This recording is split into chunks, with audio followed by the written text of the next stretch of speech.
and I appreciate you all being here to hear about my project proposal to perform a spatial and temporal analysis of traffic crashes in Washington, D.C. Before I begin, I want you to think about where you live and how you interact with the transportation network. Do you drive a car? Are you a passenger in a car? A cyclist? A pedestrian? We all move along road networks using some mode of transit and are all impacted by the safety of the road network. I live in Washington, D.C. and drive a car, bike in the city, and walk, so this project is of personal interest to me. Let's start with a little bit of background. So just looking at motor vehicle crashes in the United States, they are costly in terms of death, injury, and medical care and loss of productivity. So each day in the US, 100 people will die in a motor vehicle crash.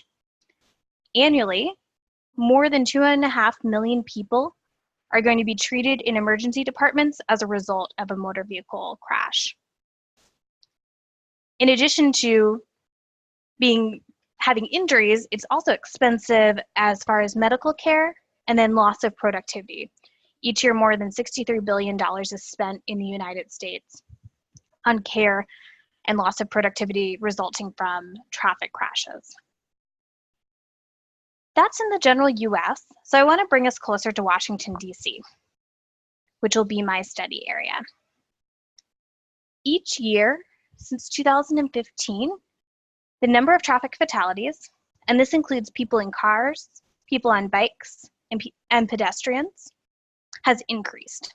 So it was 26 in 2015, increasing to 28 in 2016, to 30 in 2017, and then up to 36 in 2018. This increase has occurred despite the city's Vision Zero initiative. Where you live or a city nearby may have also implemented a Vision Zero initiative. And what this initiative aims to do is to achieve zero fatalities for users of a transportation network. So Washington, D.C. implemented their Vision Zero initiative in February of 2015, so the start of where we see these fatalities. And their goal is to have zero fatalities by 2024. The increasing number of traffic fatalities during this time and in the context of Vision Zero is concerning.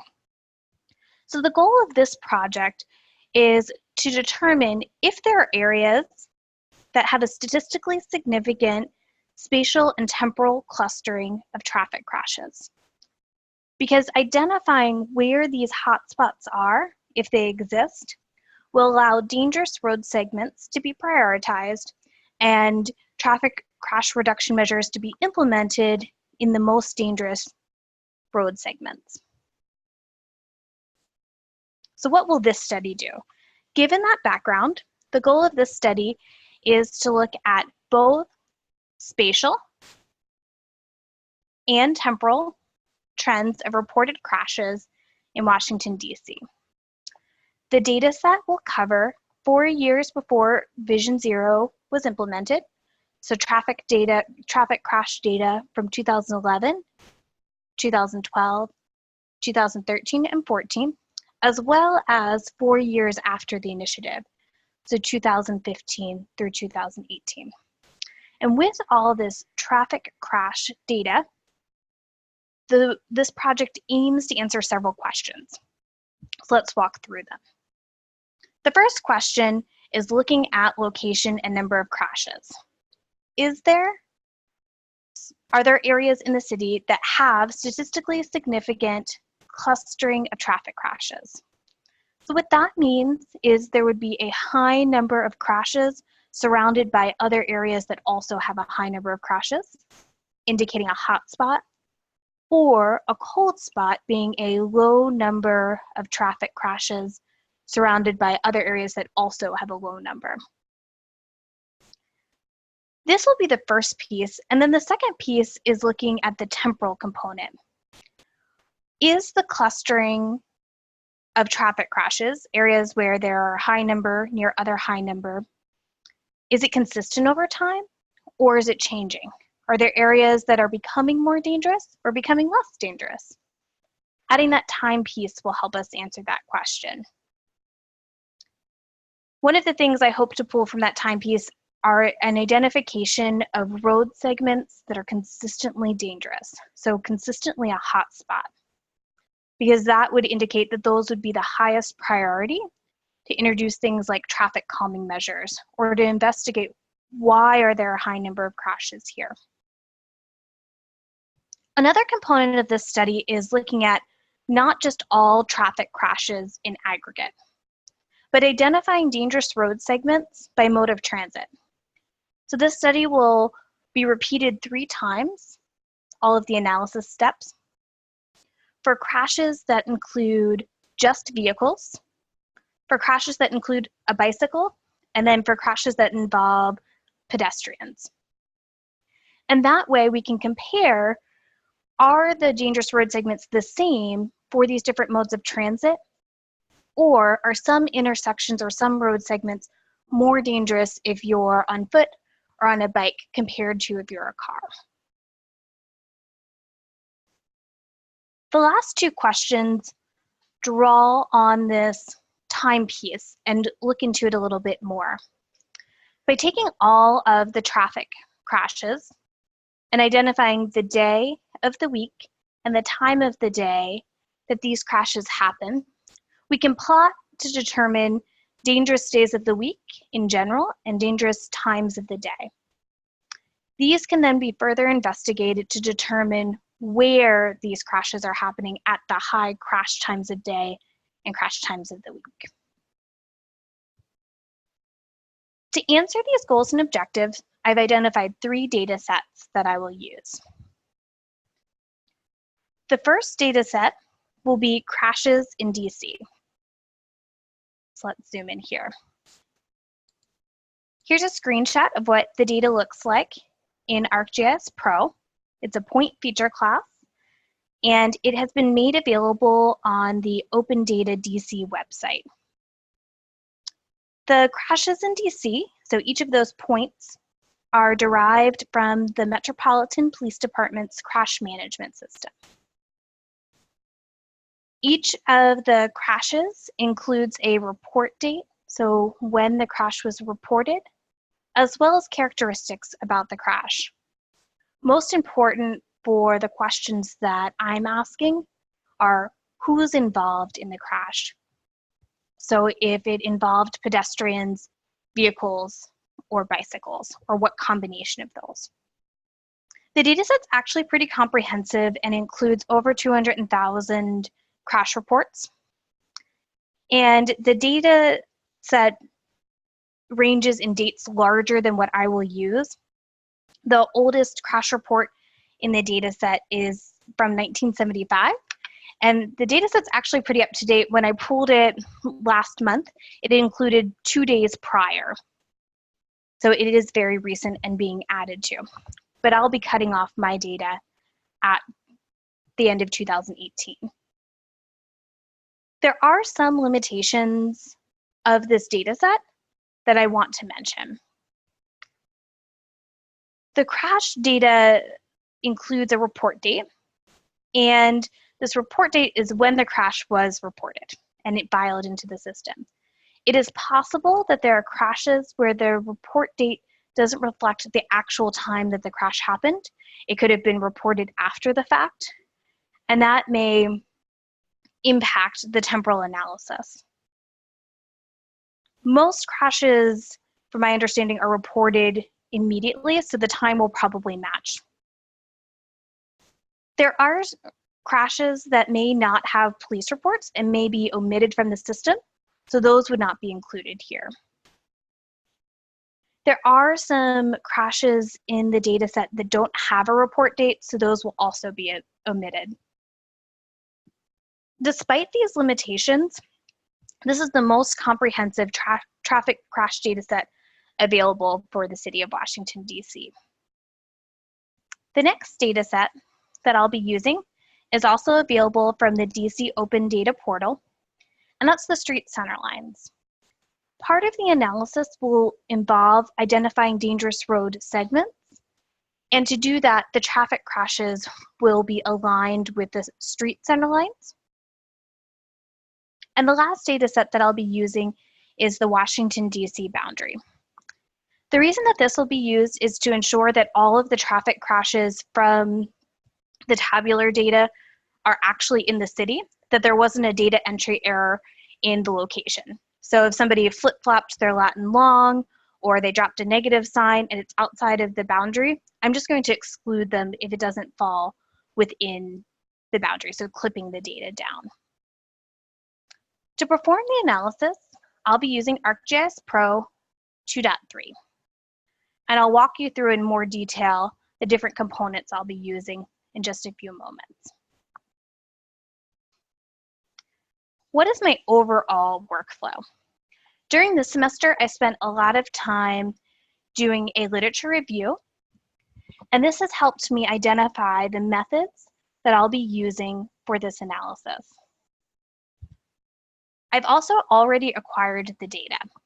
As I mentioned, all of it is available on the DC's Open Data Portal. My next step, and I've started to explore this and have done it with a subset of the data to test out what needs to be done, is to actually prepare the data. For the crash data, this is what will need the most preparation. As I mentioned on the previous slide, I need to subset the data to just be between 2011 and 2018. The report date that's included in the table with the original data set is formatted as a text field. And in order to run some of the analysis steps that I plan on running, I'll need the data to be formatted in a date field. So I'll need to convert the field type, so add a new field and calculate it again. I'll also need to add fields for day of the week and hour of the day. This can be easily generated from the report date field once it's in a date format. ArcGIS has an expression language called Arcade, and Arcade has some pretty nice functions for working with date fields. Essentially, to get to the day of the week, it will just be weekday parentheses the field name of the report date. So it'll be pretty easy to generate that. But that will all need to be done before I can get to the bulk of my project, which will be performing the quantitative analysis. So this slide summarizes the steps that I'm going to use to perform my quantitative analysis. Let's walk through each one of these. I'm going to start by visualizing and quantifying space-time patterns. The first geoprocessing tool that I'm going to run is the Create Space-Time Cube. This Create Space-Time Cube tool will be using the method of aggregating points into spatial neighborhoods. So that slices our data, the crash data, into spatial bins as well as temporal bins. The next tool that will be run will be the Emerging Hotspot tool. And what the Emerging Hotspot tool will allow me to do is take that space-time cube and look at spatial and temporal clustering. Are there areas that consistently have a high number of crashes? The next component is step 2 on this slide, is to visualize and quantify the crash hotspots on the road network. I should mention that these analysis steps are based on a case study that Esri has put together by their spatial statistics team. And they've used all of these steps in an area, a county in Florida. And all of these methods are also supported in the literature that other people have done traffic crash analysis using similar workflows. So a common workflow in both the literature and included in that case study is associating the crashes with the network. So there will need to be a step where the crashes are actually associated with the network, and this will be done with the snap tool. So essentially you set a tolerance for how close the point needs to be, and you scoot it over so it aligns with the network. After snapping the crashes to a road network, they can then be spatially joined using the spatial join tool, and that associates each crash with a road segment. So on the road segment, we could sum the number of crashes that happened along it. The next step is to add and calculate a field that will be the crash rate along that network. That crash rate will be the input into a hotspot analysis. So this is similar to the emerging hotspot analysis, except it doesn't include a temporal piece, and it will just be comparing statistically significant high traffic crash rates, that attribute that was just calculated, compared to nearby road segments to see if there's a cluster of high rates near other high rates. These steps will then be repeated in part 3, but instead of calculating just the crash rate in general, looking at the crash rate for just fatalities along each road segment. So number of fatalities per mile would be a metric that could be used here. And then running that through the hotspot analysis tool to identify, are there high fatality rates clustered in a particular area? The next piece is to move to the temporal component, and it's actually not very spatial. This will take all of the crash reports, strip off the year, strip off all of the attributes, and just look at what day of the week did they occur on and what time of day. And that can help identify dangerous times of day, when has the most crashes during the day, and which day of the week, and how those vary. After identifying which days have the highest number of crashes and which times of those days, these will also be visualized with a hotspot map. So you can then answer the question, well, if Wednesdays at noon have the most number of crashes, well, where are those happening? And are there statistically significant hotspots? So that'll be the next step. The final piece is repeating all of the steps. So the first run through will be for traffic crashes that involve just vehicles. The second run through will be any crashes that involve bicycles. And the third run through will be the traffic crashes with pedestrians. I'd like to show you what some of these results could look like. To test out some of these tools and to start to explore the data, I have run some samples of the analysis on a subset of the data. I ran it on just the 2018 data set, and I didn't tease out the different types of crashes, so it's all crashes here.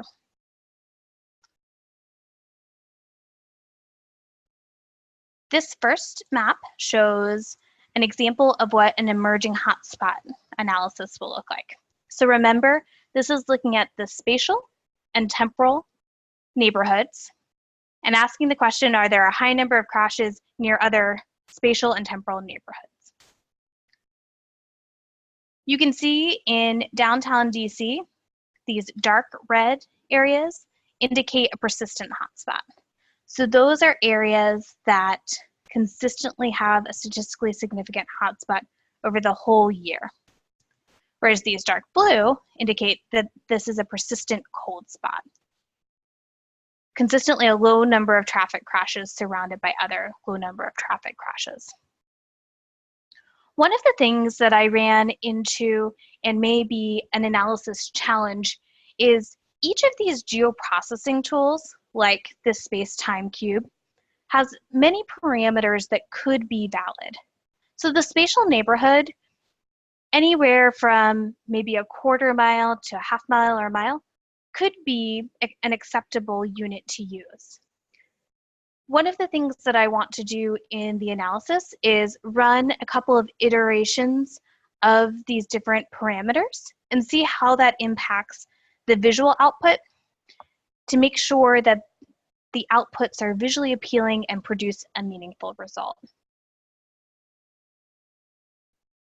Another example of an output would be a hotspot along the road network.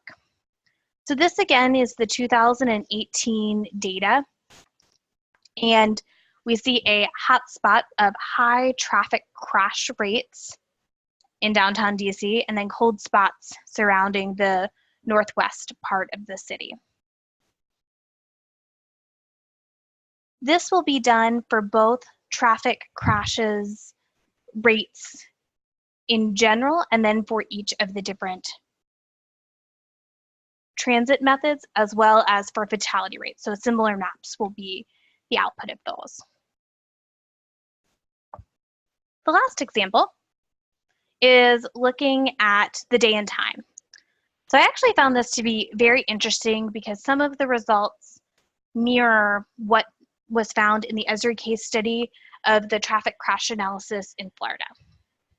So one thing that they found was that Saturdays and Sundays in general have a lower number of traffic crashes. So on this chart, day of the week is each a different color. Number of crashes is our y-axis, and then what time of day are they happening? From midnight at 0 to 2300 would be the end point, so 11 p.m. We see that our light green color is our weekends, so that matches what was in the Florida study. What I'm really interested to dig into and to see if it's consistent across all of the times is that around 10 p.m. on Wednesday, Thursday, and Friday nights, there's a big spike. And if that continues to be the case, I'm interested in then running that through the hotspot analysis, just those crashes, to find out, well, where are those happening? Is it something to do with a baseball game getting out or something other event where there's a lot of people moving at a particular time? Overall, my results that I expect to get are to test the hypothesis to determine if there are statistically significant high number of traffic crashes in a particular area, and that will indicate our dangerous road segments. And this will allow the district to prioritize these dangerous road segments so that we can implement crash reduction measures at the most dangerous areas. I want to leave you with a brief summary of how I plan to get this all done, and then I will open it up for questions. So today is the peer review. Our summer classes begin on May 15th, and I've talked with my advisor with a detailed schedule to get the analysis done, but I plan on having all of my quantitative analysis done by the end of May, so that week of May 27th. I'm planning to submit an abstract for a lightning talk at the Esri User Conference that'll be held this summer. Both my advisor and I will be at that conference, so that would be a good time, and I've passed the window for the paper talks, but the lightning talks are still open. So if I get accepted to that, I will present on July 8th. The end of July will be the final project capstone paper, and then classes end on the 24th. With that, I will open it up to any questions that you all have about this project.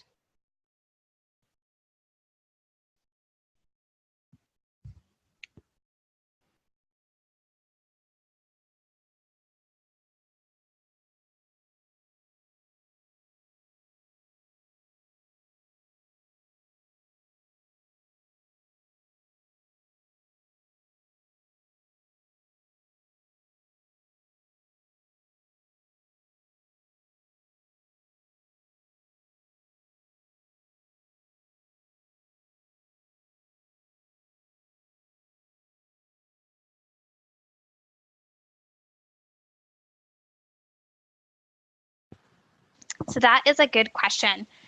Yes, I plan to automate this analysis. So far in my exploration, I've used Model Builder because I like the visual piece, but I am well versed in Python and will likely transfer it over to Python and then do custom geoprocessing tools that have dynamic inputs that I can just put in my new data set once I finalize the workflow. So good question on that. Yes, I plan to automate.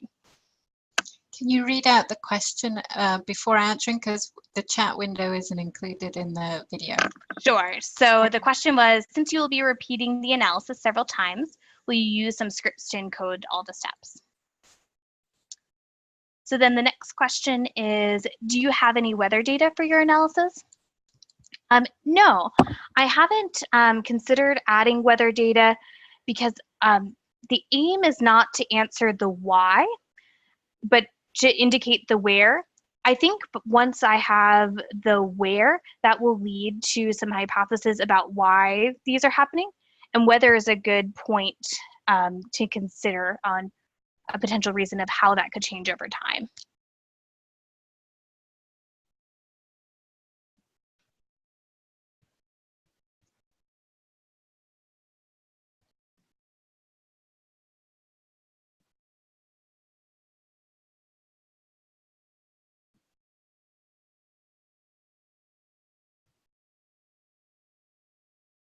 So the question is, what about breaking down time components by week? Will you just clarify for me, are you thinking about like different times of the year, like seasonality? Yeah, so I was just following on from James's question with the weather, and also looking back at one of your graphs and things where you have high crimes at a particular time. Could that, yeah, this end graph here, this is by time of day, but also by week. So if it's at the end of the month when people get paid versus in the middle or the beginning of the month, for example, what are the different time components that you're going to break your analysis out into? I'd only considered at this point doing days of week and hour of day, but that's a good point on time during the month. And these charts are fairly easy to generate in ArcGIS Pro. It's just pointing to the same attribute table. So I think it would be pretty easy and actually interesting to look by month as well to capture seasonality. And then weeks within months to look at the pay component would be an interesting variable. So thank you for that suggestion.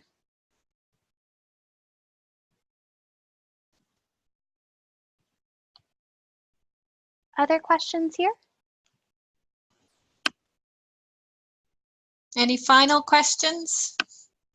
Looks like everyone's quiet today. It's Friday. I think that's it. Thank you very much for an interesting presentation, and also what did you use to put your presentation together? So it was presented just with PowerPoint, but then I used Zoom It, which is just an annotation tool. Ah, okay. Yeah, that's a good job. Thank you very much. You're welcome. Thank you all. Okay, our next presenter, let's move on to our next presenter is James. If you can start sharing your...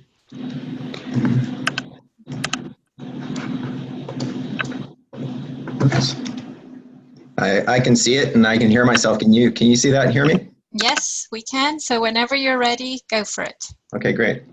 Good morning, everyone, or good afternoon to some. I'm James Kobaki. My advisor is Dr. James O'Brien, and my proposal is called Modernizing the Los Angeles County Assessor's 40-year-old CAMA system. In short, it entails replacing an existing aging home price estimation process with a modern and scalable price estimation process. So for a little context here, as the largest local assessing agency in the nation, the LA County Assessor oversees over 2.4 million parcels, having a combined assessed value of over $1.5 trillion. It covers an area containing 88 cities with over 4,700 square miles and 10 million people. Almost 80% of those 2.4 million properties are single-family homes, which is the focus of this project. So I didn't have historical figures for everything here, but as a frame of reference, the assessed value increased roughly tenfold from 1980 to 2018. So the county has grown significantly since the 1980s, and issues of scale and technology are now creating pain points for it. And I'll touch more on that in a moment. So for the assessor, one of the primary duties is to determine the value of each property in the county, and appraisal is conducted to determine this value under 4 types of events or conditions. One, when the property changes ownership, and that's usually involving a sale, but not always. 2, when new construction occurs, such as additions, renovations, demolitions, etc. 3, when the owner appeals an existing valuation, or 4, when there is a decline in value, usually due to market decline during a recession. So this chart demonstrates the appraisal or valuation workload over recent time, color-coded here by the 4 types of valuations mentioned. You can see it ranges from a total of roughly 250,000 appraisals in 2007 to close to 700,000 in 2010, if you were to stack them up. So the 2007 housing bubble and subsequent Great Recession that I'm sure we all remember demonstrates the potential rapid change in workload here. So this is a stacked version of the prior chart, but it's essentially the same data. So as mentioned, when property changes ownership, an appraisal is conducted to establish a new value for the property. And for single family homes, a computer assisted mass appraisal, or CAMA system, is used to conduct this valuation. And this CAMA system uses an automated valuation model, or AVM, in the form of multiple regression analysis, or MRA, to estimate that value. Sorry to pepper you all with acronyms this early in the morning, but it helps going forward. So the AVM is used here to simply, for the assessor anyway, to simply validate that the sale price reported by the buyer represents market value. So validated sale prices are then automatically accepted and enrolled without a regular appraisal performed by a person. And this is similar in concept to some home loan approval processing, where you don't have to be perfect. You just need a check to determine if you should get a detailed review by an appraiser, right? So 65% of ownership changes are valued or validated using this CAMA method. The other 35% are appraised by an appraiser because they either don't have reported sale prices, are missing key characteristics, don't pass the business threshold, or are simply too complicated for the CAMA process, such as some of the hillside areas. And the same process is not currently used for the other 3 appraisal types for reasons I'll touch on in a moment. So the assessor's CAMA system is a bit old. It was built with COBOL code sitting on a mainframe that is now almost 4 years old. It was built in the early 1980s with 1970s technology and now has several issues. 1, it can't easily adapt to availability of additional variables. 2, it has no spatial intelligence to adjust for location. 3, it can't adapt to new AVM models such as geographically weighted regression. And finally, it can't readily scale and adapt to additional uses such as the surge in volume after the 2007 market decline. And most importantly, the assessor is currently on a mission to replace its aging legacy system with modern technology. And reliance on this existing CAMA system as a core of their operation is limiting this mission's goal of getting off the mainframe. The tentacles here were essentially underappreciated and missed for some reason. So typical AVMs, or home valuation models in general, are generally known as hedonic models, where price, or value in this case, is derived from the combined contribution of the relevant components or property characteristics in this case, such as home size, number of bedrooms, number of bathrooms, and other important attributes. So if you're familiar with appraisal, this concept it's essentially the same as the cost or the market approaches that appraisers use to value property. And so linear or multilinear regression is often used to derive the contribution of each of these component parts. Here, the slope of a best fitting line through all sample observations is used as the adjustment for a given unit of comparison, to use appraisal terms, or coefficient in statistics terms. And so I found it pretty interesting to discover that this concept is not new and can be traced as far back as the 1920s, apparently. It was with the 1980s, with the increase in availability and processing power of computers, that regression-based AVMs began appearing for regular use in assessing organizations, which is when it appeared in LA County. So properly specified here, multiple regression analysis models appear to dominate AVMs for assessment purposes, and there is no exception with the LA County Assessor. So I'll let you just digest this formula for a brief second. So as a working example here, MRA derives the value of a dependent variable, sale price in this case, using one or more independent explanatory variables, such as home size, number of bedrooms, number of bathrooms, age, swimming pools, etc. And the reason for wide use is because it's relatively straightforward to use, and it can be understood in the context of traditional cost and market approaches to appraisal, where each property characteristic essentially has a measurable influence on value. The biggest problem with MRA and regression in general is that it's what they call a global model, known to suffer from what's known as non-stationarity, where the relative influence of the independent variable changes as location changes. So for example, age may have more impact on value in one area than it does in another area, and have no measurable effect in yet another area, or even reverse direction from positive to negative. So as a global model, MRA doesn't allow for this, since you only get one regression formula generated for the entire area, study area. So this non-stationarity issue tends to create unreliable models with large standard errors, or the difference between the estimated value and real value in this case. And these errors tend to cluster rather than form normal distribution as expected with a reliable model, a problem known in statistics as spatial autocorrelation. So the assessor currently attempts to partially correct for this condition by using what it calls clusters or predefined market areas. They generate an equation for each individual cluster, thus turning a global model into a somewhat more localized model. And this approach has several challenges. One, clusters are subjectively defined by appraisers using experience and a sort of a best guess approach without consideration for statistical modeling. They come from their history and are in part used for old paper-based workflows. Two, estimates of value may suffer from what's known as edge effects near cluster boundaries, where values artificially spike or drop. Three, in small clusters, sample population is sometimes insufficient, so clusters are grouped together. This negates the purpose and potentially reintroduces problems with this autocorrelation. Four, in large clusters, sample population is sometimes too broad, which also possibly reintroduces autocorrelation. And finally, even with seemingly well-defined and populated clusters, all property is treated equally regardless of its location or distance from surrounding clusters and properties. So to demonstrate, when estimating the value of the home symbolized in orange, the two homes within the cluster are treated equally, while the nearby homes are not considered at all. So more modern methods, such as geographically weighted regression, solve for some of this by allowing coefficients to vary across the study area. This is accomplished by generating a single regression equation for every observation or every home in the population in this case. So if you have 1,000 homes in the sample, then you get 1,000 equations, one for each of your subject properties. In addition, GWR uses a weighting mechanism, allowing homes closer to each subject property to be given more influence in the resulting regression equation and related coefficients.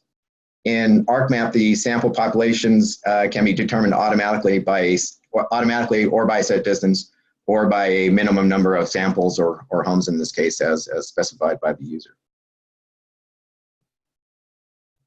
So this weighting doesn't really have the hard breaks that was shown in my prior graphic. There is a rate of declining influence, or decay, determined by what's known as the kernel and bandwidth, which represent the weighting and sample population selection methods. In the literature, this process is sometimes described as moving a weighted window over this area of study and generating regression equations with nearest neighbors weighted more than distant neighbors. So for AVMs, GWR essentially helps reemphasize the importance of location seemingly lost in traditional models, which is critical, obviously, in real estate appraisal. Which leads us to my project. In short, this project intends to leverage established research methods and best practices as a guide for piloting a prototype process for replacing the LA County Assessor's current aging AVM. So creation of an AVM that could be used to replace the existing statistical validation process with a geographically weighted statistical process is the core component of this project. As the dependent variable, estimated market value or price will be estimated based on various combinations of independent property characteristics that demonstrate statistical significance. So my dependent variable is sale price or value, and my independent variables are all the other characteristics such as home size, lot size, bedroom count, bathroom count, etc. So while with the literature, the jury is not completely out on this topic, research indicates that GWR is all but established as a superior model for use in AVMs over more traditional forms of MRA, like the model currently used by the assessor. And that there's still ongoing research into machine learning and artificial intelligence, but I'm focusing on the GWR here. The primary goal here is to demonstrate a GWR process that could enable the assessor to quickly eliminate dependency on their legacy system to support their mission of getting off the mainframe. So to be clear, it's not intended to compare results to the existing process, find the best method, or even find the best GWR model. It's a proof of concept for moving off of the 1970s technology. So statistics is not my strength, but with a demonstrated process, the statistically inclined can take the process and fine tune it to perfection. So why 4 models? GWR doesn't resolve all issues with non-stationarity. My literature review, along with early testing, suggests that statistically significant variables will vary across the landscape, making it essentially unreasonable to assume a single model will suffice for the entire county. For example, age and lot size sometimes demonstrate extreme importance in non-homogeneous older neighborhoods and little significance in new subdivisions where home size and bedroom count prove to offer more predictive power. Therefore, a dynamic approach that deploys up to 4 models or variable combinations will be used. And I'm not hung up on 4. It could be more than that, but I doubt it will be less. Or my early testing shows it won't be less. And the 4 models will be determined using iterations of exploratory regression, OLS, and other diagnostic tools such as the Moran's eye test for spatial autocorrelation in ArcGIS Pro. So to find the models, I'm finding a sample of diverse neighborhoods as test cases: older neighborhoods, newer neighborhoods, urban areas, rural areas, hills, flatlands, etc. Then I'm running exploratory regression to test all combinations of my explanatory variables or property characteristics in this case. And I'm following this with ARC's OLS tools or ordinary squares tools to validate passing models and help diagnose problem neighborhoods and models. And so I'm iterating through this process over and over until I start seeing a pattern of common passing models that I can use in the final product. After that, I'll run the selected models using GWR. I'll be using ArcGIS Pro to test the initial GWR models, and then R as my final AVM process, which I'll touch on in a moment.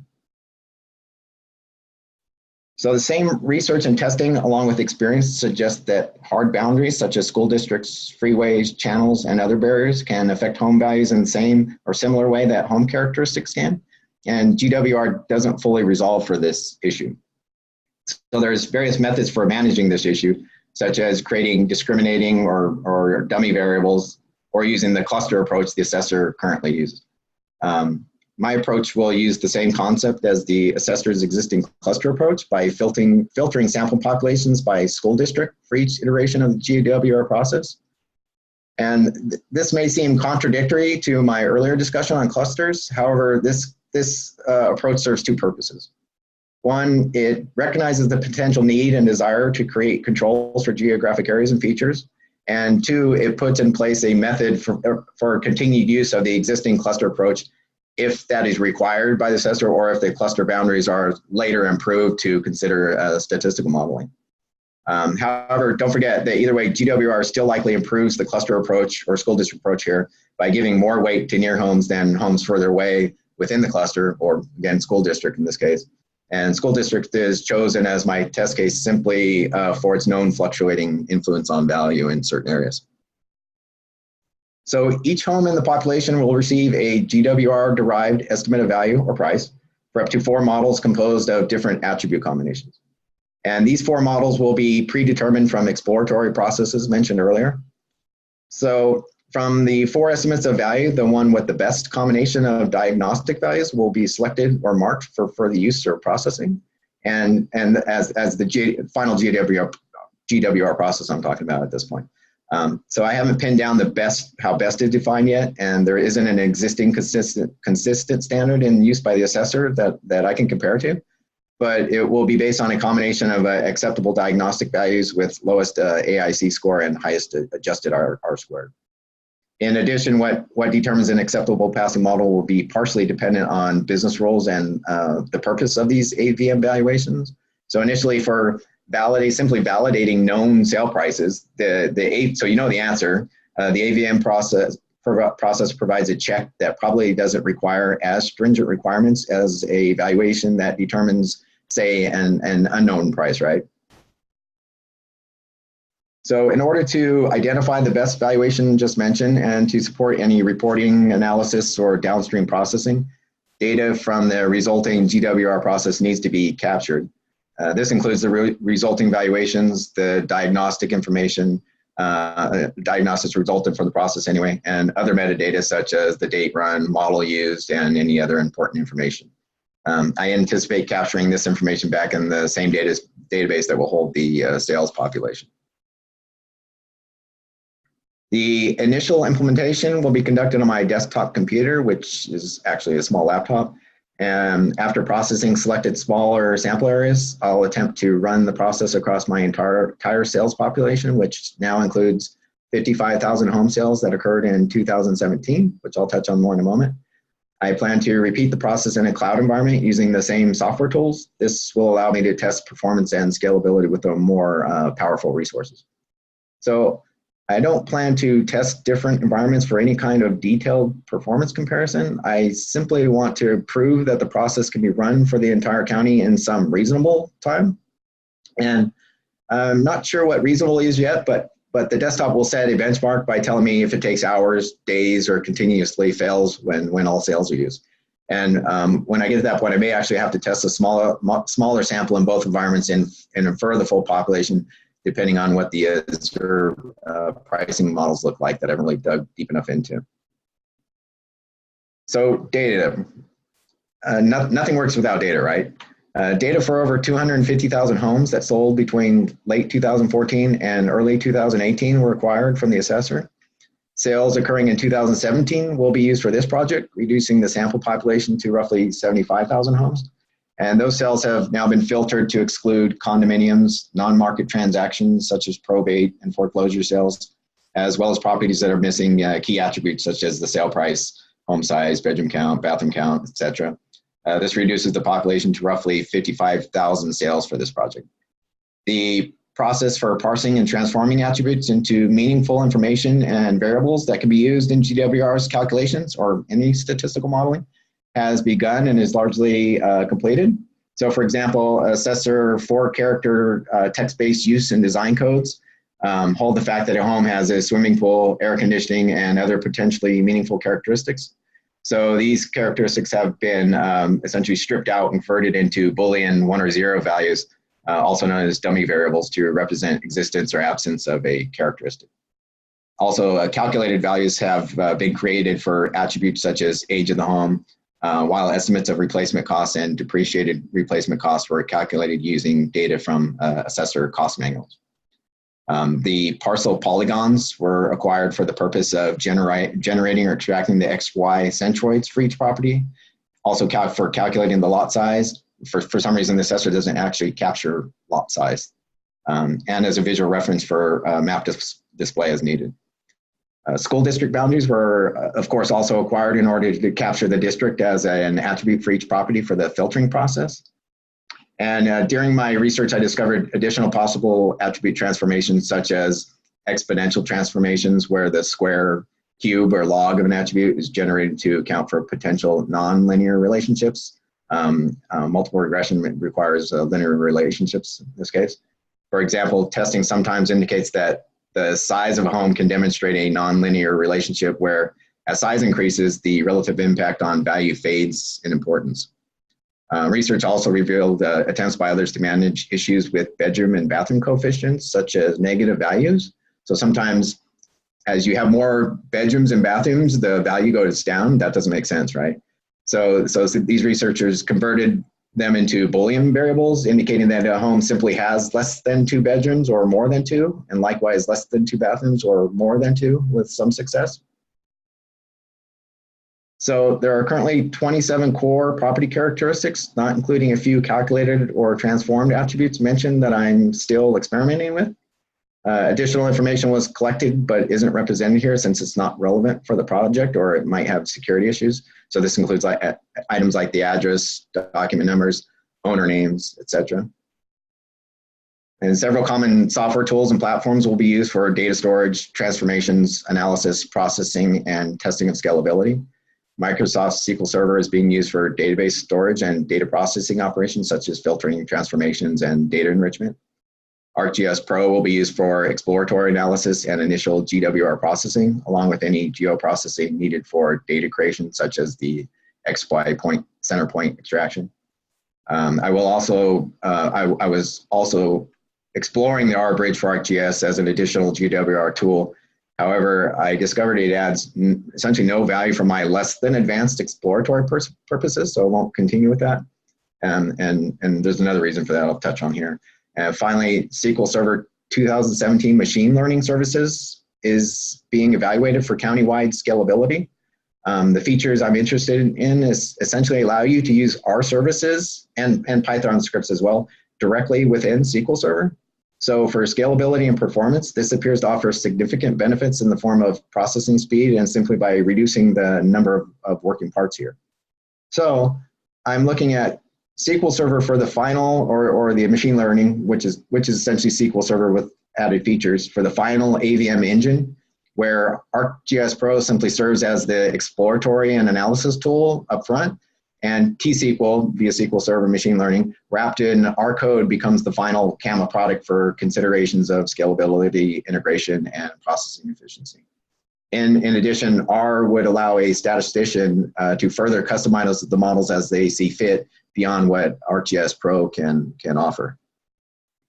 So I'm pretty comfortable with ESRI tools, SQL Server, and data management, not so much with statistics. So my focus is primarily on the data and process and less on finding a perfect statistical model.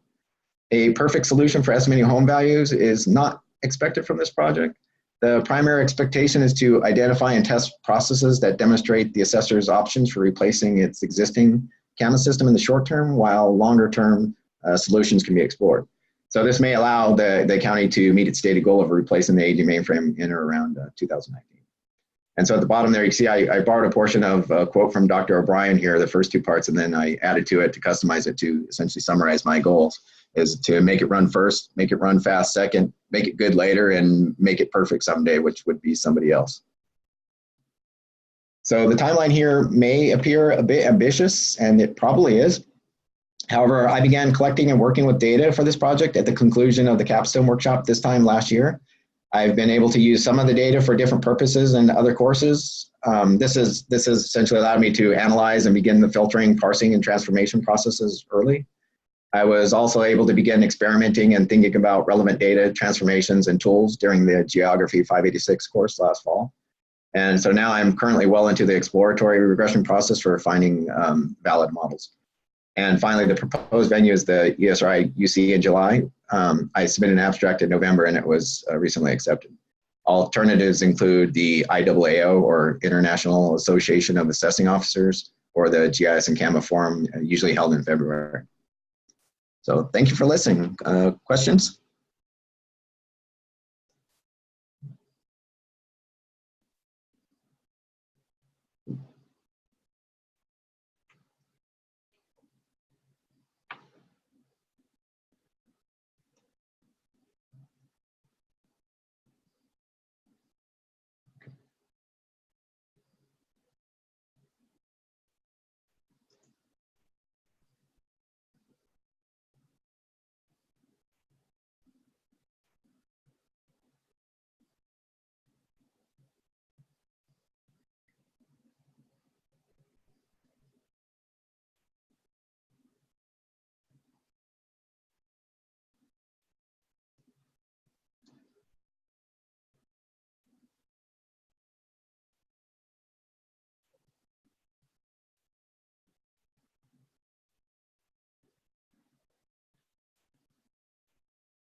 So there's one question from Justine.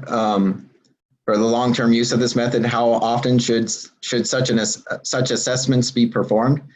So going back to my original, an assessment on an individual property occurs when for this project when the home essentially sells or ownership changes. So it's essentially an ongoing basis throughout the year, and they usually run them essentially in batches, either weekly. Right now they do it essentially monthly, but this process would set it up so they can continue to run it monthly, or even daily, weekly, or other iterations. But they essentially batch them up, all the sales that occurred in the prior month, and then they run it all at once, continuously every month throughout the year.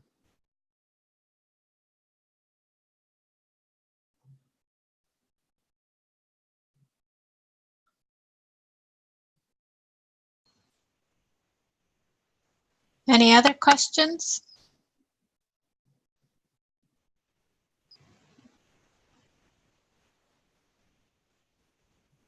I don't think there's any other questions. That's, well, it sounds like what you're doing will help make the process a lot more efficient, so that it'll be easier to track trends as well over time.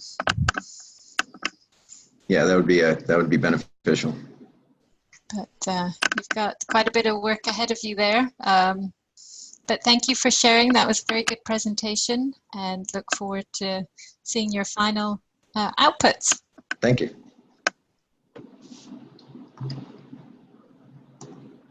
Okay, on to our next presenter, Tara. If you could load up your presentation, please.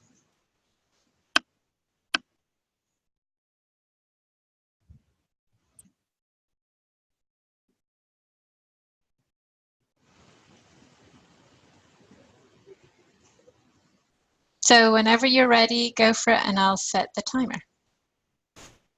And make sure your chat window is open so that I can send you a private chat when you're at 5 minutes, 3 minutes, 1 minute. All right, so can everyone hear me? Yes. I am Tara Lopez. I am a senior GIS analyst at the Coastal Regional Commission here in Georgia, and I am a student with the Penn State University for Masters in GIS program. My research partner is Suzanne Van Paren, a lead biologist at the Sapo Island National Estuarine Research Reserve. This is a freshwater wetlands assessment and inventory on Sapo Island using ArcCollector and ArcMapGIS. My job at the Coastal Regional Commission does not have a contract with the reserve. I have been volunteering my time to provide GIS expertise, as well as some field work with the reserve themselves.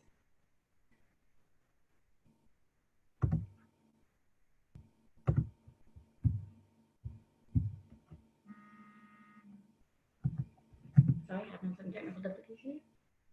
All right, here at the Research Reserve, we believe that the currently accepted National Wetland Inventory and Habitat Assessment underrepresents the actual number of wetlands on Sapo Island. Since around the 1980s, no field verification has been conducted on Sapo Island.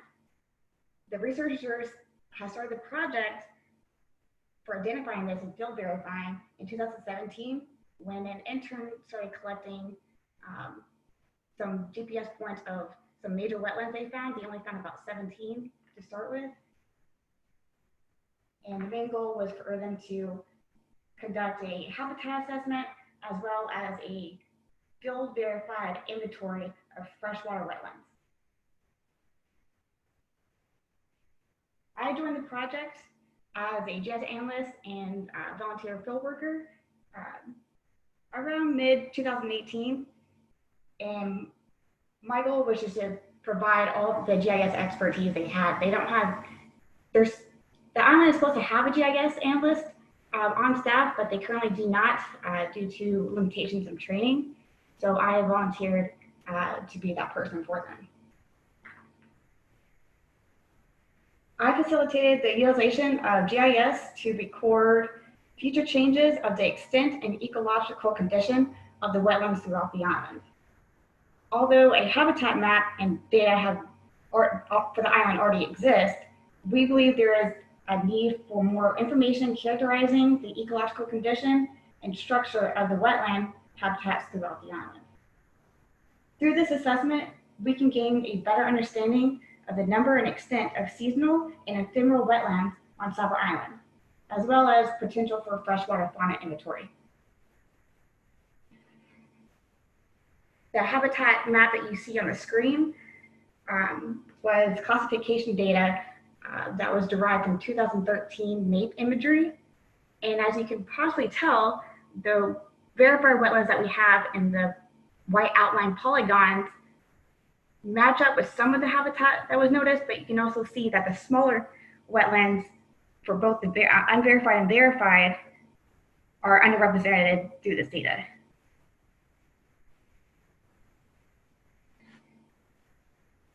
Okay, just a quick reference. These wetlands are ones that Suzanne and I have personally verified ourselves. These did not exist in any data whatsoever. A little background on the study area here. Coastal Georgia is made up of Pliocene and Holocene age. The Barrett Islands are mostly isolated from the mainland, separated by saltwater marsh. Many of the islands can only be accessed through causeways or bridges and boats. Saba Island is, as you can see, centrally located on the Georgia coast, and this island can only be accessed by boat to and from the island, and it has very limited public access. The majority of the islands, the majority of Sapelo is owned and managed by the Georgia Department of Natural Resources, the DNR, and the Sapelo Island National Estuarine Research Reserve resides here under the DNR to conduct research and aid in the island's preservation.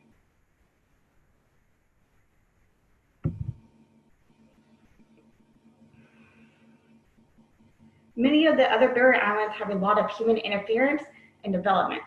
There's high tourism, there's high residential density, there's large causeways being built, bridges being built or rebuilt, as well as inlet dredging for submarines, large naval ships for the many naval bases that we have here, and for container ships.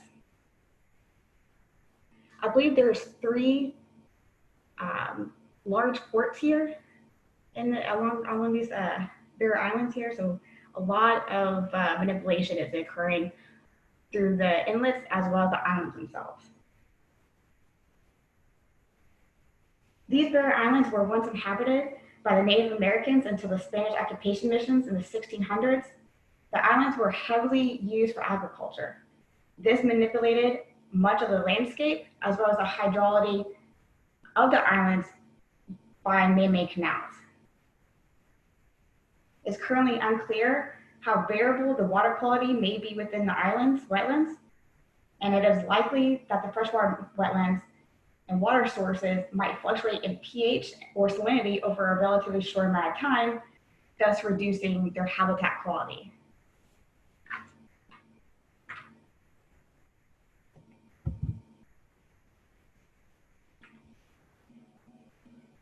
Freshwater wetlands provide a vital habitat for nesting and feeding for several species, such as mammals, birds, reptiles, amphibians, and fish.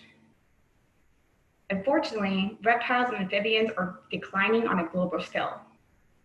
And as I mentioned before, we have no current record of the amphibian diversity through most of the East Coast for the Barrier Islands, especially Sapelo.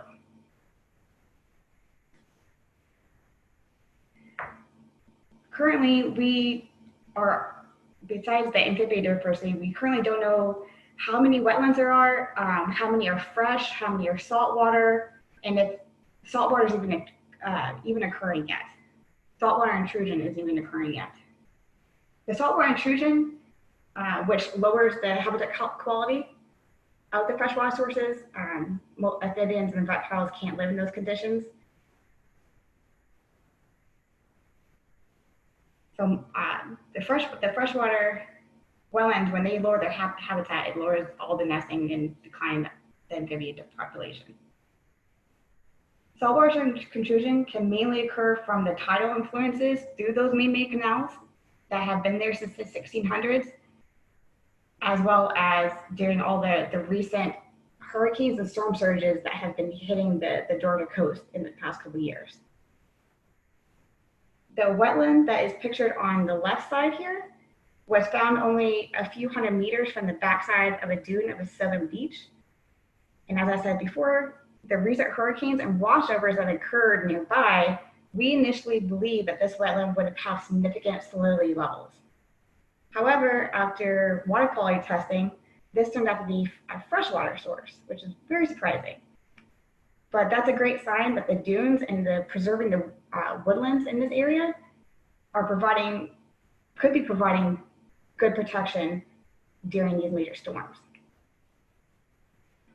thus preserving the freshwater habitat for those amphibians. The wetland that is pictured on the right is heavy with algae and vegetation, and it's surrounded by extremely thick vegetation. It was very difficult to get in there. There were many young alligators at various stages from adolescent to only a couple days old were present and very active here. This is a great sign that this wetland is a steady, healthy, and safe habitat for these reptiles.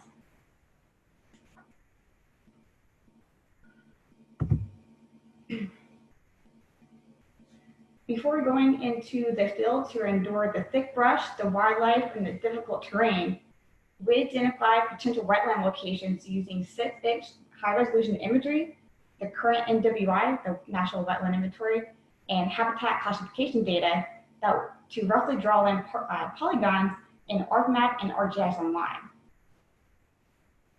There is extensive data prep and area reconnaissance that helps prevent resources being wasted and lower the safety risk to us as the field work researchers. Using the high resolution imagery, we look for round, dark, wet-looking areas that have a particular type of vegetation in the surrounding it or inside it, which is certain types of color and shapes that you see in the imagery that look similar to other wetlands that have already been field verified.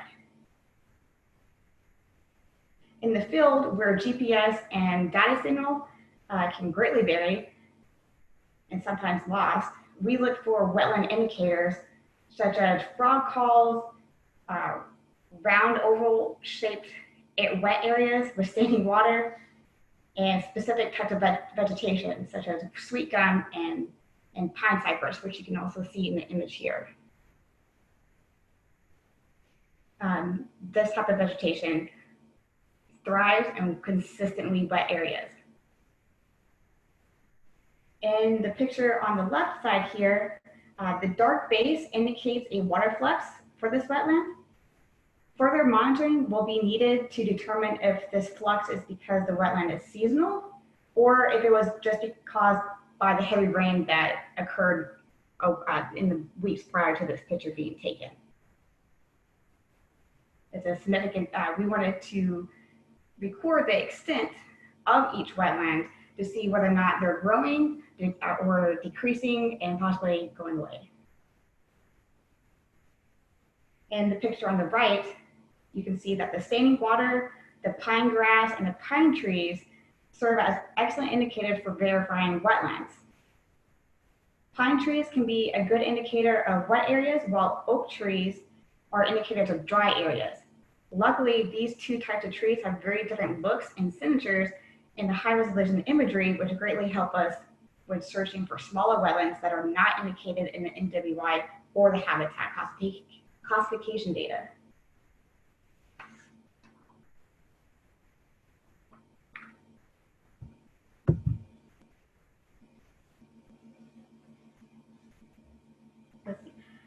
The Sapelo Wetland Inventory and Assessment will be an ongoing project of data collection and research. Monthly water quality testing statistics will be conducted to monitor any developing trends in the data. For selected significant wetlands that are chosen by the actual wetland biologists on the islands, will be seasonally updated for their geometry extent to monitor any type of size variations that might be occurring throughout the year or over a year's time span.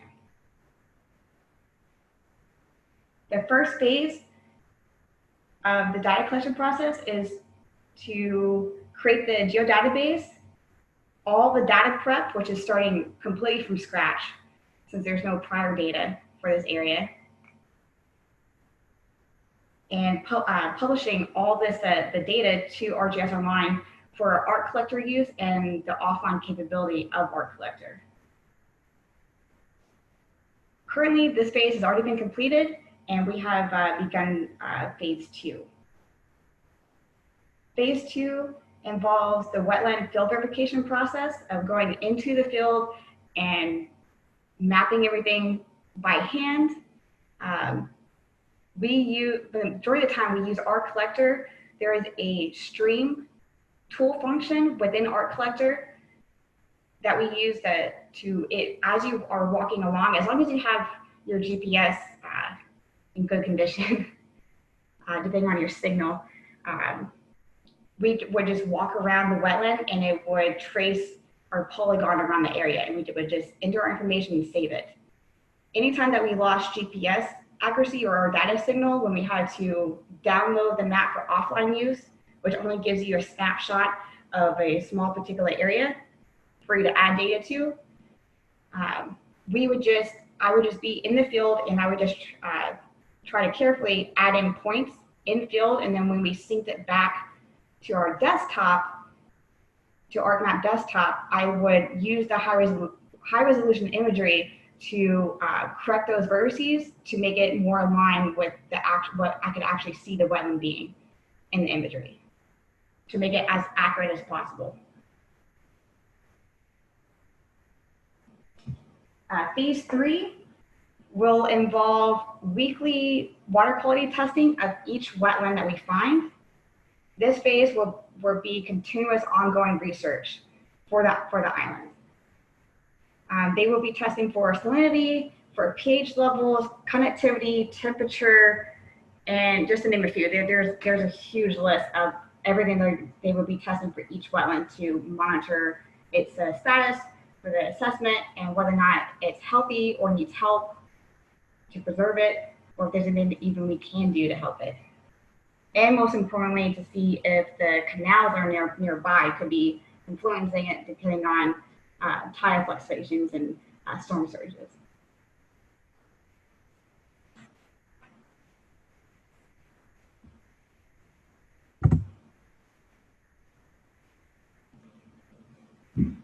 The primary GIS deliverables that I would be providing to the Research Reserve and the DNR, and also NOAA, who gave us the grant for this project,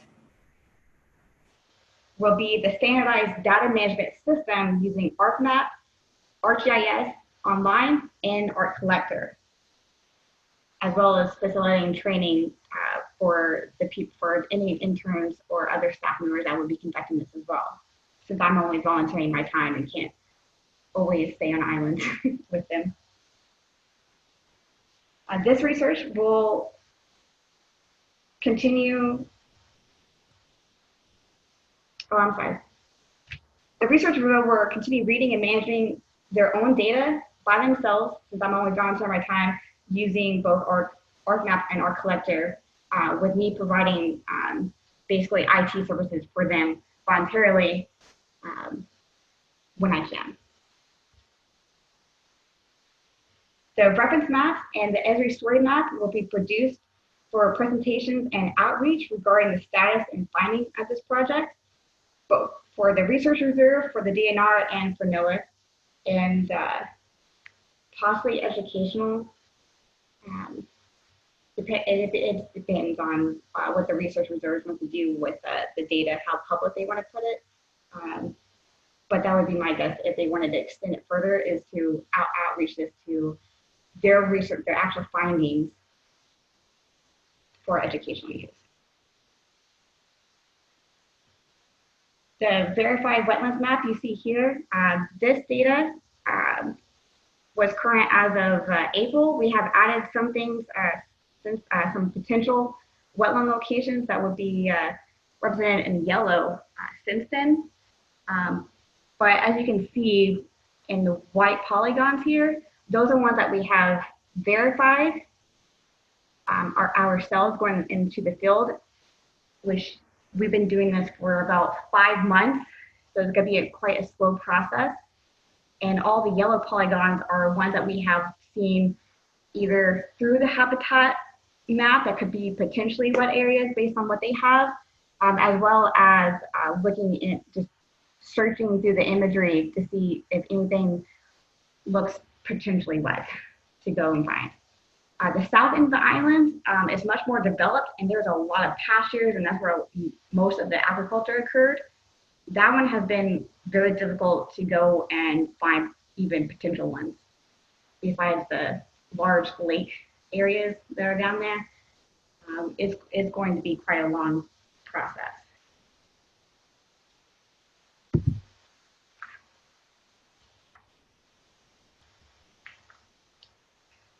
Research is more than just completing a task. Completing this assessment and inventory provides opportunities for additional wetland, habitat, and amphibian research for others to come in to Sapelo to conduct, as well as expanding to the other barrier islands.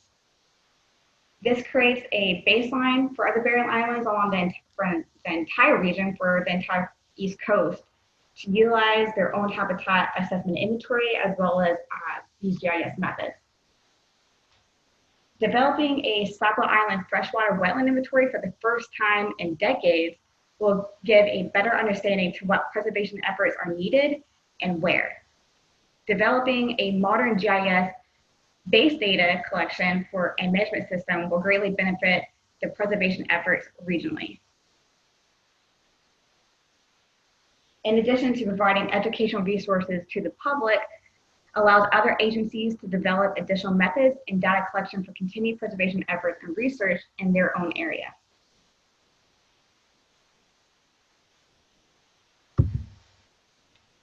This has been the freshwater wetlands assessment and inventory on Sapelo Island using Art Collector and ArcMap proposal.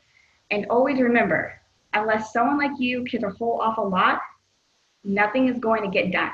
Nothing is going to get better or done. It's just not. Thank you. And I'm going to open up for questions.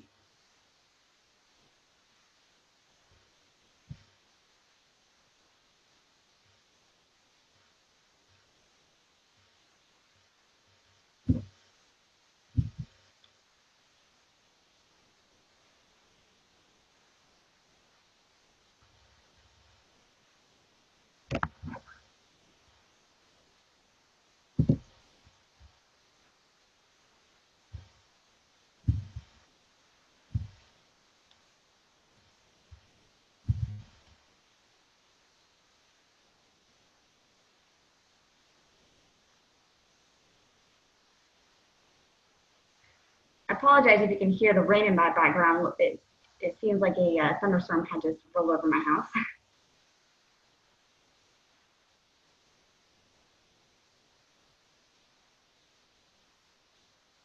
Can you, you have a question in the chat window, if you can just open the chat window. Wait, Alexandria. Were the polygon shapes random or relevant to the project? Oh, do you mean in the design of the slides themselves? They were just a part of the template for the PowerPoint. I liked it because since I was using polygons in the actual data, I thought it fit pretty nicely with the GIS theme. Thank you. Just curious what geodatabase are you using? We are using Enterprise. We're using a paid account. So I made everything in Enterprise geodatabase on a server, and then published it that way to ArcGIS Online. Collector requires you to have a have that type of paid. I can't remember what ArcGIS Online. Yeah, you have to have a paid organizational account. There we go. Yes.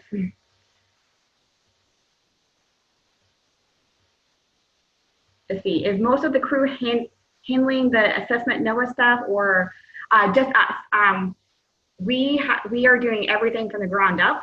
NOAA just is providing the ArcMap on Sapo Island. I'm using my own workstation for ArcMap to do everything. I will be packaging everything up and sending it to NOAA for them to set up for Sapo staff to take over without having me sync all their things for them. But the NOAA staff is not. They're just fronting the grant for us to do it. I'm not with a program for Sapo. I just have an in with people of Sapo, and they just mentioned that they needed GIS help. So Suzanne Vampira, my biologist research partner, is actually a very good friend of mine. And so I volunteered for her to help her with this program. Plus, it's always nice to be able to go on an island that most people don't get to and just kind of explore around. So for me, it's worth it. That's where my benefit comes from.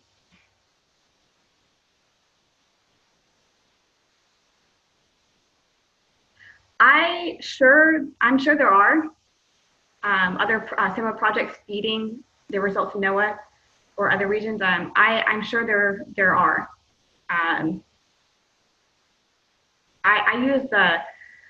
I'm actually a part of a lot of other NOAA contracts with the Coastal Regional Commission, where we are doing some, like, not with wetlands, but sea level rise data sets that I work on and analyze, that I feed to NOAA as well, or they feed to us. So I'm sure if I'm doing it, other contracts with my job, and I'm sure other people are doing the same thing as well for wetlands.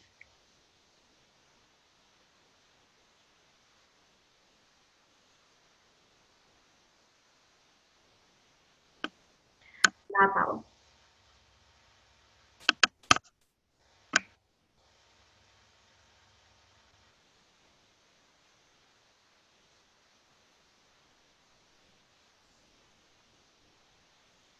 Oh, just to give everyone kind of like a little bit of advice, if you're ever thinking of using Art Collector, it can be extremely difficult and frustrating. There are a lot of steps that you have to perfectly align to get it to your data to work with it, especially for offline use.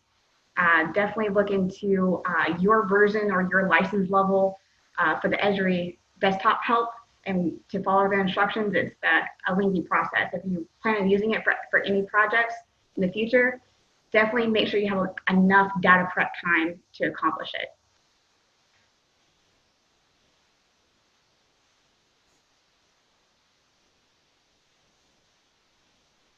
I think that's it for questions. Okay. Thank you, everyone. Thank you.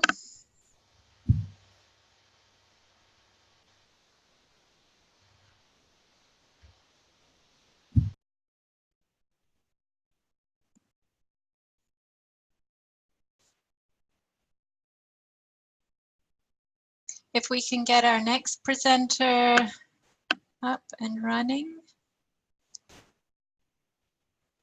Harold?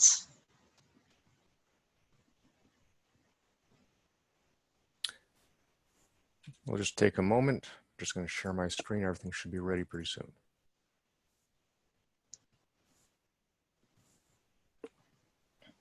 Perfect.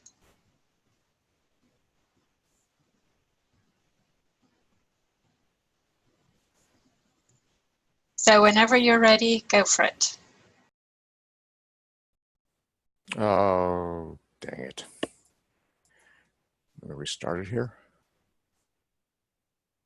Okay. So what's going on here?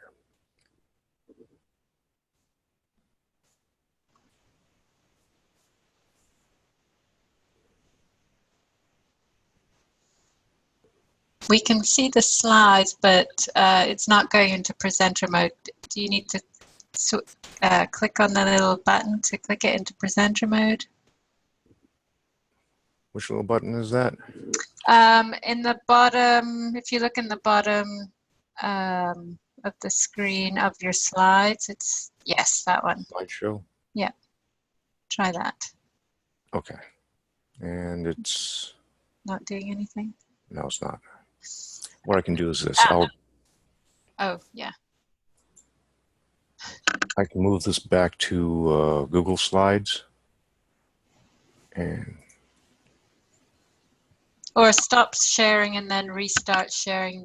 That's worked in the past as well. okay.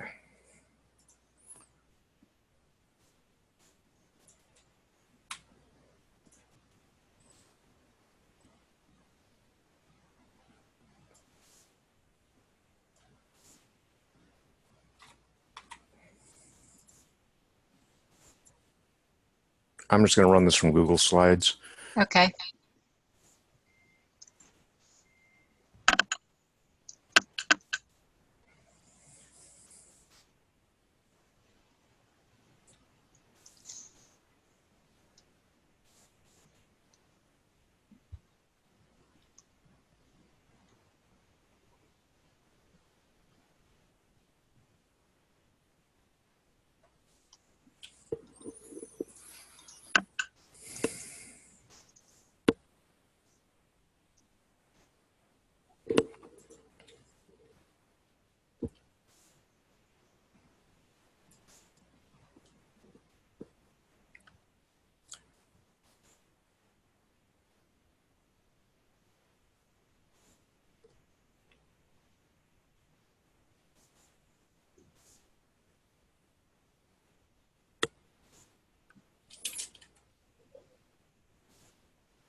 Okay.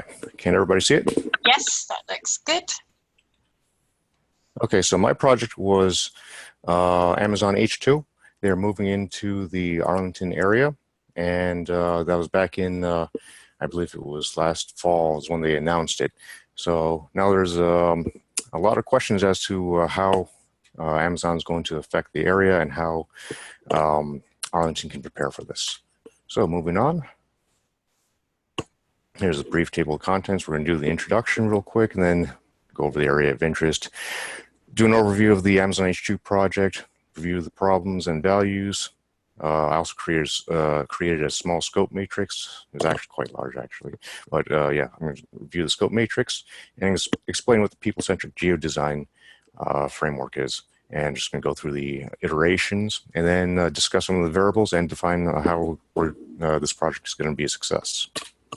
So with the introduction of the Amazon H2 move, last year at the end of 2018, Amazon announced that Arlington was going to be the next site for the new Amazon headquarters. And it started off with the consolidation of 3 neighborhoods. Actually, it was more than 3 neighborhoods into one solid or one overarching neighborhood that is now referred to as National Landing. And there's other questions as to how this huge company is going to affect such a small community. So we have events such as real estate speculation going on and great potential for gentrification. So the area of interest, Arlington is located in wedged in between Fairfax County and Washington, D.C., as you can see on the map.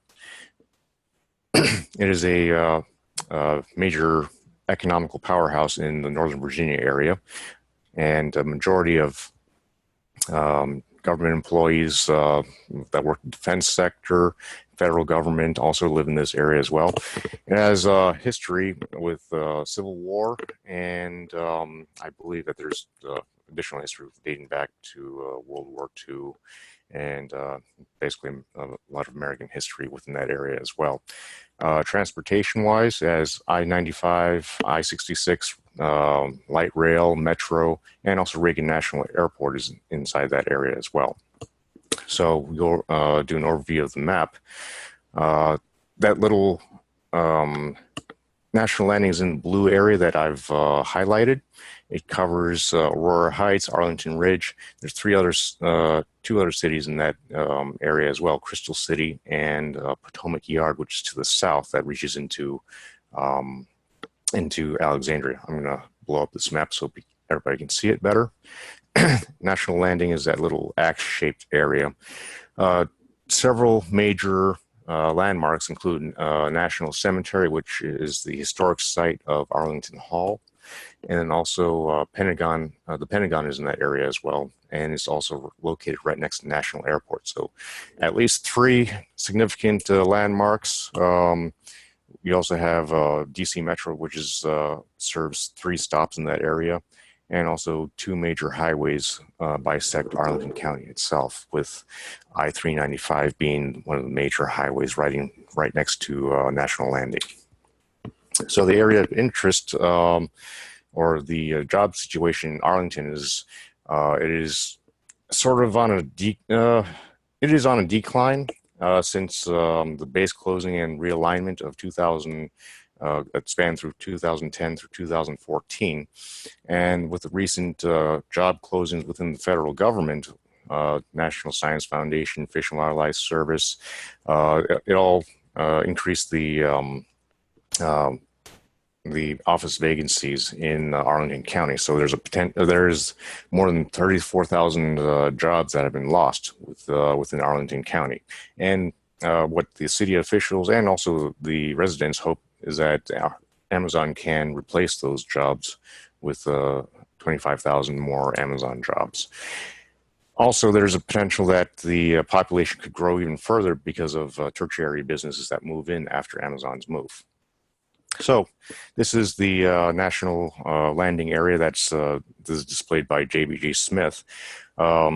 This is north is facing towards your left. So just to get you oriented, you can get a good view of National Airport within this view. And also, let's move on to the next one. Amazon is preparing to purchase 5 properties and leasing 3 additional properties from JBG Smith. So that is shown in the graphic to the right. So right now, the current status is that this is in very early stages of development. There are many unknowns that Arlington County is facing.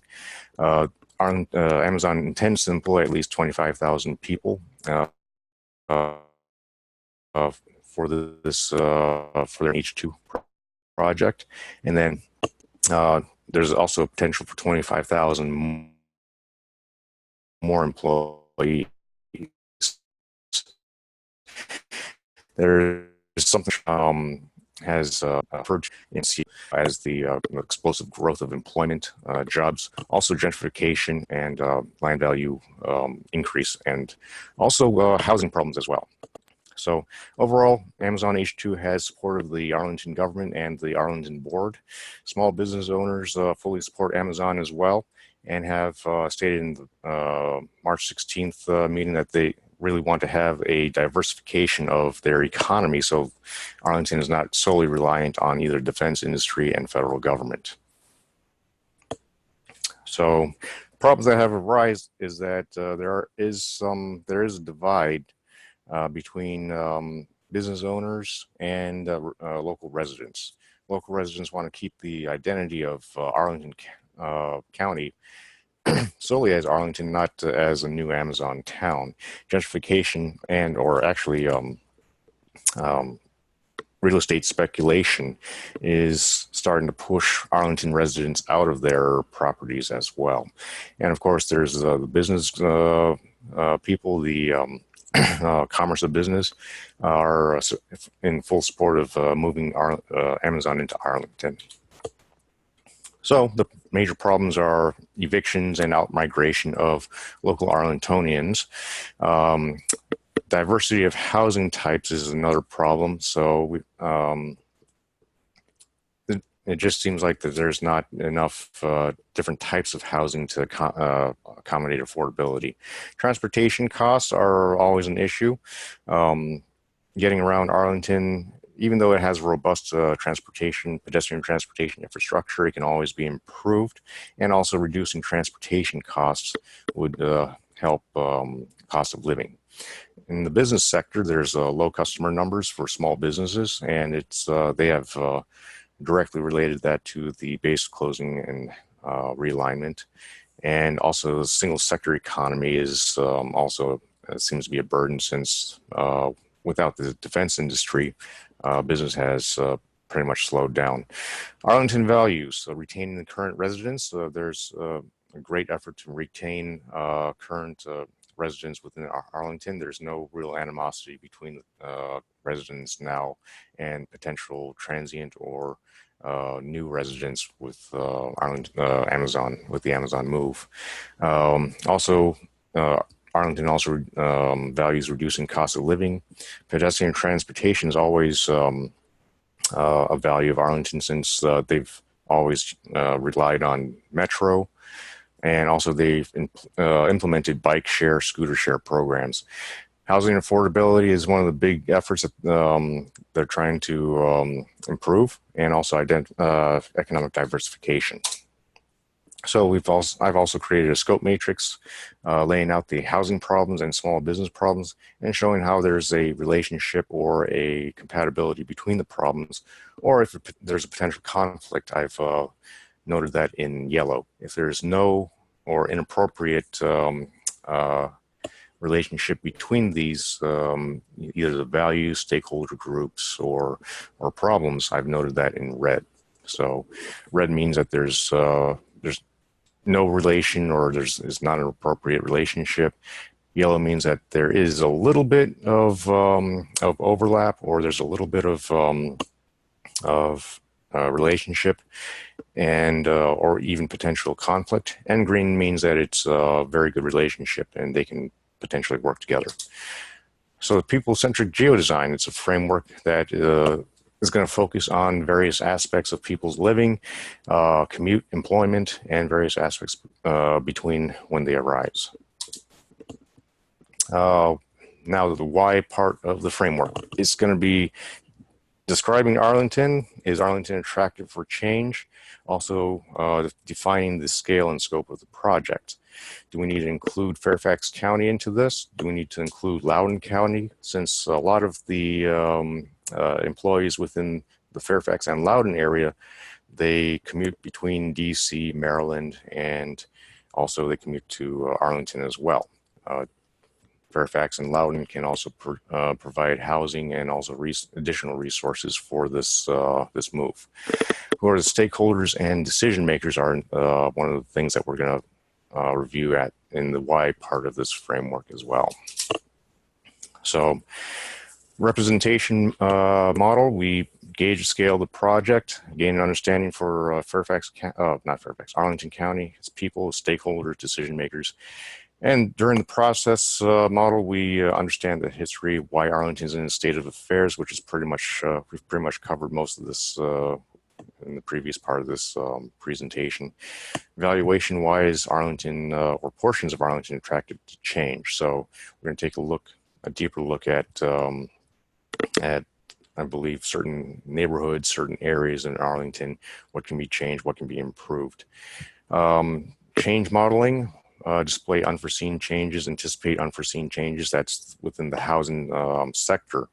How much more housing is needed? Essentially, we're going to be looking at housing for about 25,000 to 50,000 more employees. Question is, what kinds of housing are going to be needed if we're going to make diversified housing? What types of affordable housing, transient housing, single family housing, those sorts of questions we're going to have to take a look at. Impact modeling, we're going to gauge the Amazon effect. What's the range of the Amazon effect, meaning is it going to be is it going to affect the economy, which is probably, yeah, most likely will. Community and governments, how is that going to be affected as well? Also, we're going to look at physical range of the Amazon effect. Is it going to affect Fairfax County and Loudoun County?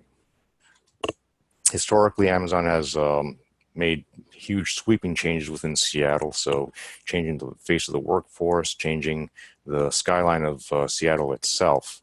And so what kind of changes do we expect in Arlington County from the new Amazon headquarters? And decision model is, did we properly scope and scale this study accurately? And also, do we involve the right people? So, and we'll get to the stakeholders and decision makers in just a moment. So this the how part of the framework is going to be the data-driven description, and also the decision makers and standing decision makers are going to choose the requirements and objectives. So far we have decision makers from Arlington, the Arlington Board of Supervisors. We also have ASPAN, which is a housing network organization. The Arlington Board of Supervisors are very interested in government transparency, and I've contacted Christian, I got his name here, is, I've got to forward this, Christian Dorsey. He was very interested in the project, and also I made contacts with the Arlington Public Affairs Office as well, and that was Jennifer K. Smith, who's very interested in this project and would like to have some involvement with as well. So they can certainly be decision makers or standing decision makers. And also ASPAN's housing office is also very interested as well, and they can also serve as stand-in also. Impact modeling is going to, we're going to pretty much detail the decision requirements and how they impact the community. And these decisions are going to come, or these requirements are going to come from the decision makers themselves.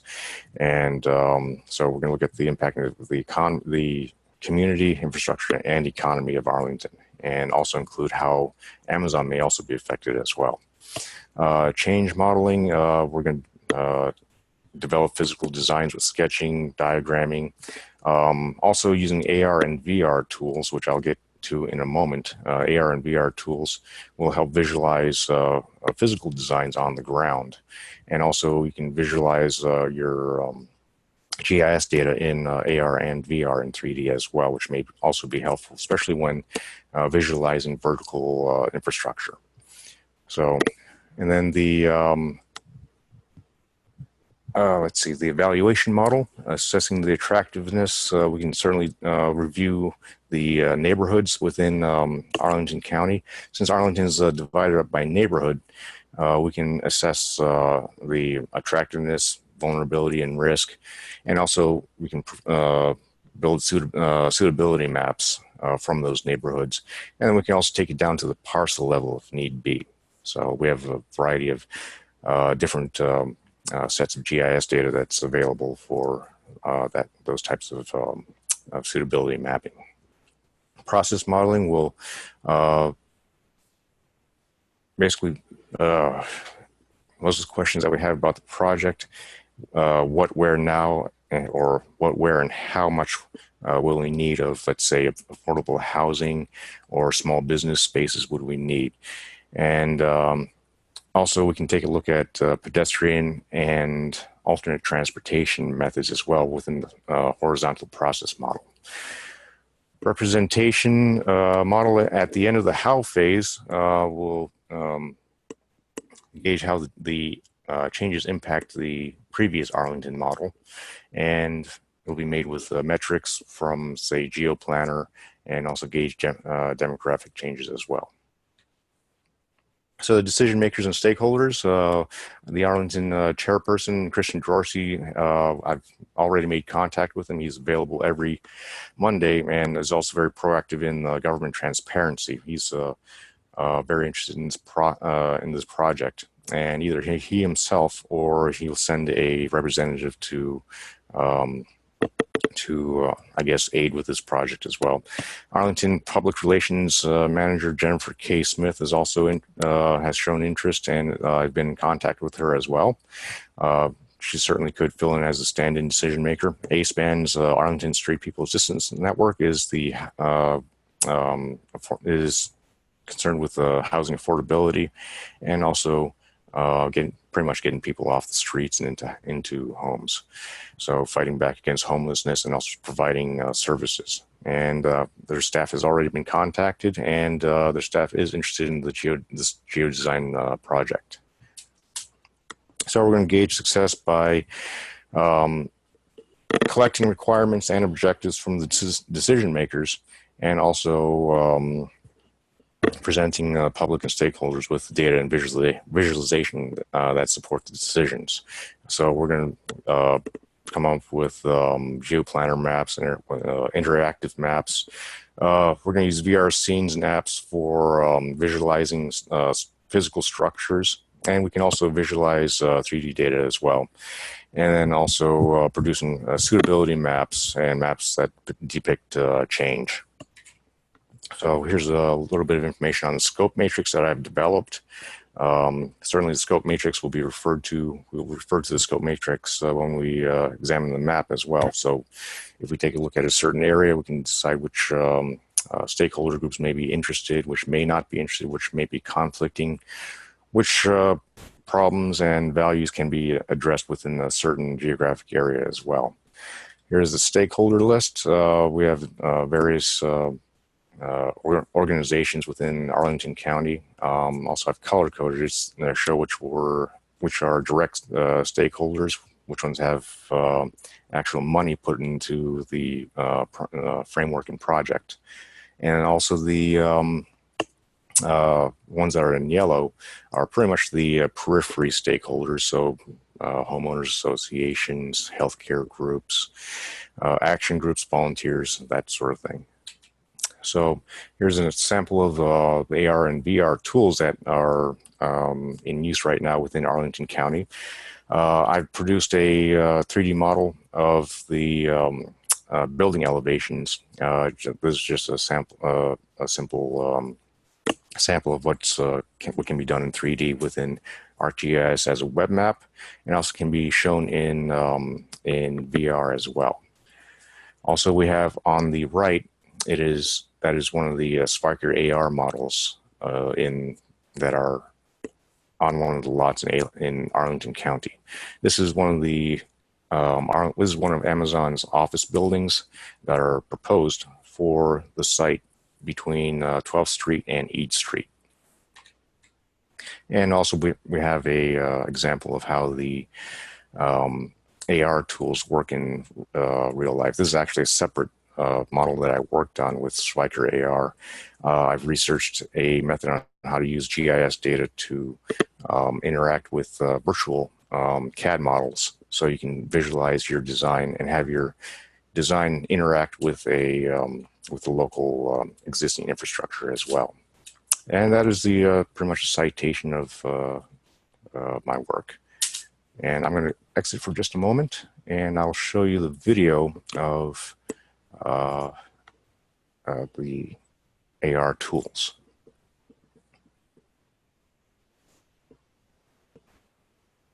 So we can calibrate, first we calibrate the model itself, get it all properly aligned, and then we turn on the occlusion tool to have it have the buildings overlap in the foreground and background. So we have foreground buildings able to occlude and show at some level of realistic perception as how this design is going to look in real space. The virtual model is on the right and the existing building is on the left. So implementing this within Arlington County, we can show how Amazon is going to look when they complete the models. So they can also do decision making on site while looking at the CAD diagram or CAD model on the real site. So, and that is that's pretty much my presentation here.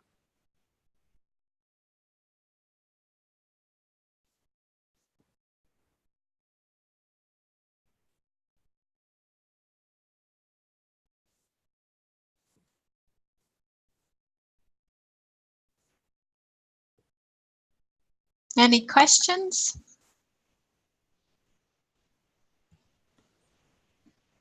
Was everybody able to see the video? I think so. I certainly was able to. Okay, great.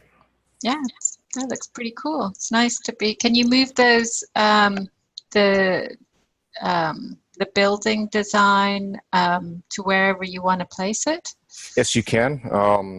The tools at Spiker and also within Unity are able to have you manipulate and move your buildings around as well. With a little bit of if you you know how to use Unity, I certainly do. I can also import any sort of like, let's say if you want some big signs or artwork put into the scene, I can do that as well. So it's pretty simple, especially when it's used with City Engine. City Engine is what I use to get everything all composed into a single scene, and then we export it into Unity, and then from Unity it is packaged within a VR application for your tablet or your phone. Cool. Can we tie metrics to the AV video? Do you mean the AR video or AR platform?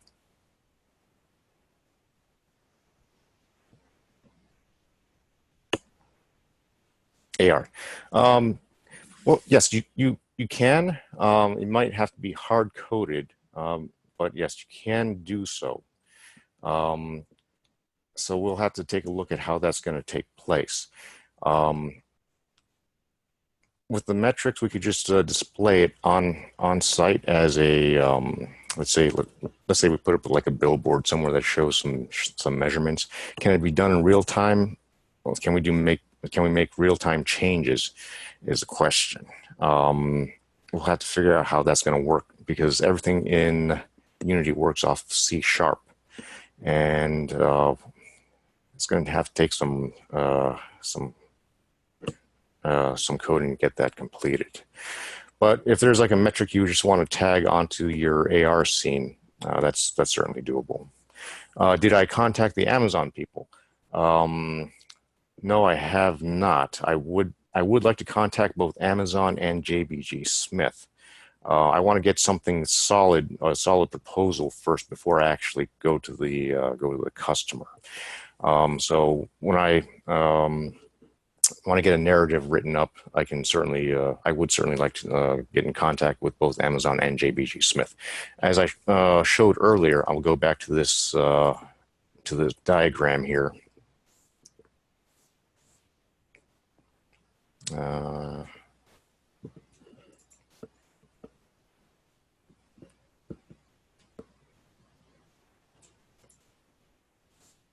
trying to start from this slideshow here. One moment.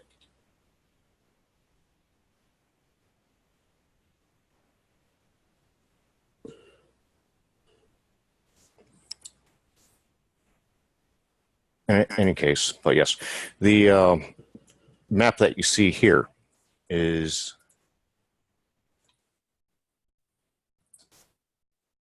a lot of the buildings that you see in blue.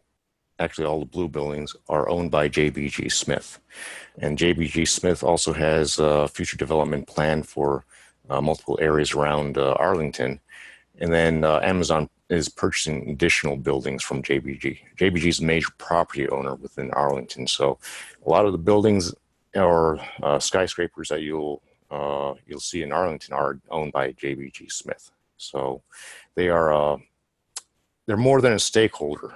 I would say that they're going to be in the decision-making process. Actually, Spiker AR has direct contact with JBG Smith. So getting in contact with JBG Smith through Spiker is going to be the easiest way to do so. But I would like to have a narrative written up before I actually reach out to these organizations, to both Amazon and JBG. I would not want to just show up to them and say, hey, I got an idea. So this proposal is a major step in doing so.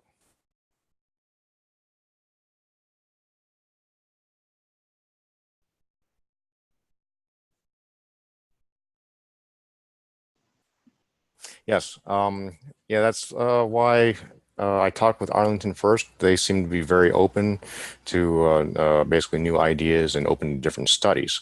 And certainly the Arlington County themselves is very much attempting to be transparent with the general public. They want to show people where the money's going, that the money's being, the tax dollars are being spent appropriately.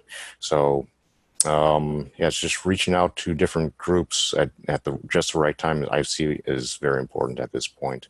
So coming up with the narrative and this proposal would be lead to the next step of getting in contact with JBG and Amazon.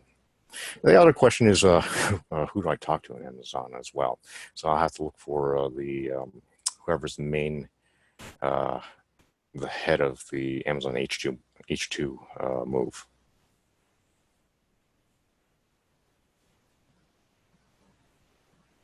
Any other questions? I think that's it. Thank you very much. Sure. Good luck with your project. That looks like an interesting one. Thank you. And that's it. Thank you, everybody. And we'll see you again on Monday for the next set of peer reviews. Have a good weekend.